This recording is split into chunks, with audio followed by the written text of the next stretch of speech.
Yeah, 1 week in, he's left half of the company go. Thousands of Twitter employees overnight learned that they were fired. They learned it to their personal email accounts because their work email accounts had already been turned off. In the 2 weeks he's owned Twitter, Elon Musk's antics and his executive calls have been embarrassing for the social media platform. Most notably, the unceremonious layoff of half of Twitter's workforce has come back to bite the billionaire. And as you may imagine, he's not been responding in the most mature ways. Welcome into TYT's Overruled. I am your host, Adrienne Lawrence. Elon Musk's decision to eliminate some 3,700 jobs at Twitter has come back to bite him in big time. First, it was the way in which he handled those layoffs. It was very disturbing and by all measures. Sending out an email on Thursday saying the offices are now locked and you'll get an email in the morning by 9 a.m. Pacific if you still have a job. Who does that? Apparently, no one. From the New York Times. Sandra Zucker, a professional of management at Harvard University who has studied layoffs for more than a decade, said Twitter's cuts were among the most poorly handled that she had seen. While the scale was not unprecedented, it was unusual to see layoffs done so quickly without a detailed explanation provided to workers about who was being laid off and why, she said. This is a masterclass in how not to do it, Ms. Zucker said. If you are going to rank order ways to upset people, telling them you're going to do it in advance without rationale, that is a particularly inhumane way to treat them.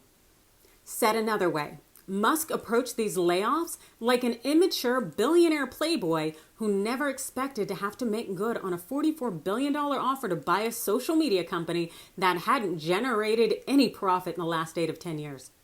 Immature is indeed the word. It's quite clear that Musk can't handle being in a leadership position as he cannot take criticism. Exhibit A.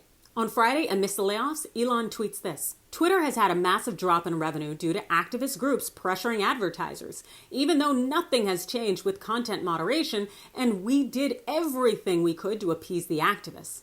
Extremely messed up. They're trying to destroy free speech in America. Brand marketer Lou Pascalis, well, he responded with his clarity, pretty much shooting down everything Elon said. Elon, great chat yesterday. As you heard overwhelmingly from senior advertisers on the call, the issue concerning us all is content moderation and its impact on brand safety suitability. You say you're committed to moderation, but you just laid off 75% of the moderation team. Advertisers are not being manipulated by activist groups. They are being compelled by established principles around the types of companies they can do business with. These principles include an assessment of the platform's commitment to brand safety and suitability. That includes the trustworthiness of the leadership team and the behavior of the CEO. You claimed yesterday that you are deeply committed to content moderation, yet today you've eliminated the vast majority of people who did that work for Twitter. How do we reconcile these?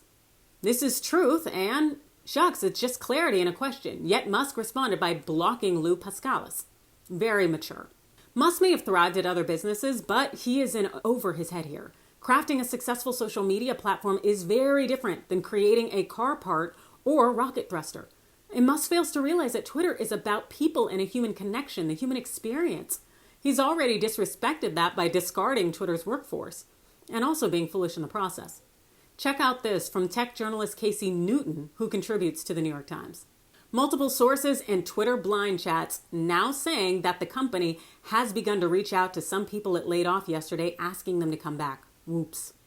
Yeah, huge whoops. And who does that? You disrespectfully come into my workplace and tell me to kick rocks, only to ask me to come back. I wouldn't even answer that phone call.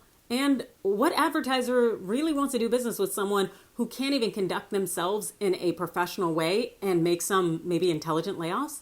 As far as I'm concerned, Musk is digging his own grave. And it's only a matter of time before this platform implodes. But those are just my thoughts. You let me know yours in the comments below. Hit that like and follow button. And thanks for watching.